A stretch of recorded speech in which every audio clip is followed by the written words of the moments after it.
Antri Pak. Tangan muda itu.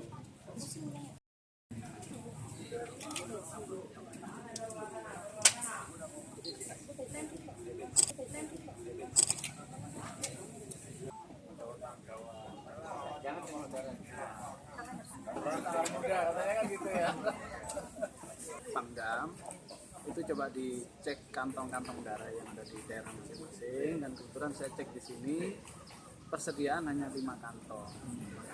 Sementara kebutuhan darah di Aceh Tenggara ini sampai 100 sampai 150 kantong apabila ada pasien yang cuci darah itu dalam 1 bulan.